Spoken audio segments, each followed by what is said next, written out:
আসসালামু আলাইকুম ওরহমতুল্লাহি ওবারাকাতু। সম্মানিত উপস্থিতি, এই পর্যায়ে আমি আলোচনা করব হজ ও উমরার ফজিলত কি, কাদের ওপর হজ ফরজ এবং হজ ফরজ হওয়ার পর দেরি করলে তার কি ক্ষতি নাকি উপকার। রাসূলুল্লাহ সাল্লাল্লাহু আলাইহি সাল্লাম ইরশাদ করেছেন, যে হজ গুনাহ এবং খারাপি থেকে পবিত্র হয়, জান্নাতে হলো তার পুরস্কার। বুখারী ও মুসলিম।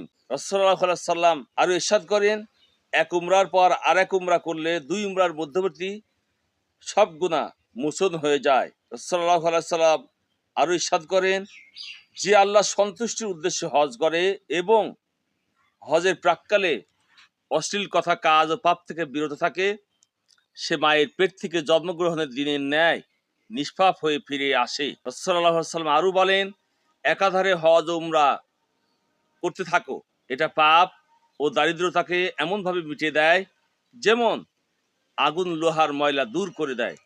তিরমিজি ও নাসাই। কাদের ওপর হজ ফরজ? যার নিকট মক্কা শরীফ থেকে হজ করে ফিরে আসা পর্যন্ত পরিবারের আবশ্যকীয় খরচ বাদে মক্কা শরীফ যাতায়াতের মোটামুটি খরচ পরিমাণ অর্থ থাকে, তার ওপর হজ ফরজ। ব্যবসায়িক পণ্য এবং প্রয়োজনের অতিরিক্ত জমির মূল্য এ অর্থের হিসাবে গণ্য করতে হবে। মেয়ে লোকের জন্য নিজ স্বামী বা নিজের কোনো বিশ্বস্ত দিনদার মহরম পুরুষ ব্যতীত যা দুরস্ত নয় বা জায়েজ নয়, শুধু এমন কোনো মহিলা থাকা যথেষ্ট নয় যার সাথে তার মহরম পুরুষ রয়েছে। অন্ধের ওপর হজ ফরজ নাই, যত ধনীই থাকুক না কেন।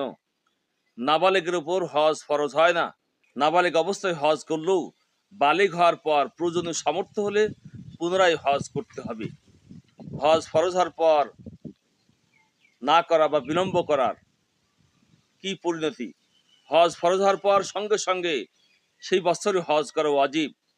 বিনা ওজরে বিলম্ব করা পাপ। ছেলেমেয়ের বিবাহ শাদী দেওয়ার জন্য বা বাড়ি তৈরি করার জন্যে বিলম্ব করা কোনো গ্রহণযোগ্য ওজর নয়। শেষ বয়সে হজ করব, এরূপ ধারণাও ভুল।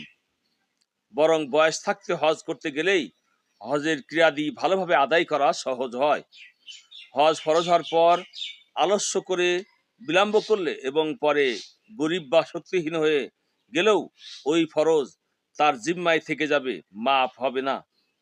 যে কোনো উপায়ে তাকে হজ করতে হবে বা মৃত্যুর পূর্বে বদলি হজের ওসিয়ত করে যেতে হবে। পিতামাতার হজের পূর্বে সন্তান হজ করতে পারে না, এই ধারণা ভুল। অতএব এই ধারণার বশবর্তী হয়ে হজে বিলম্ব করা গ্রহণযোগ্য ওজর নয়। হজ ফরজ হওয়া সত্ত্বেও যে হজ না করে মৃত্যুবরণ করে, তার জন্য ভীষণ আযাবের সংবাদ দেওয়া হয়েছে। এরূপ লোক সম্পর্কে হাদিসে বলা হয়েছে, সে ইয়াহুদি হয়ে মরুক বা নাসারা হয়ে মরুক।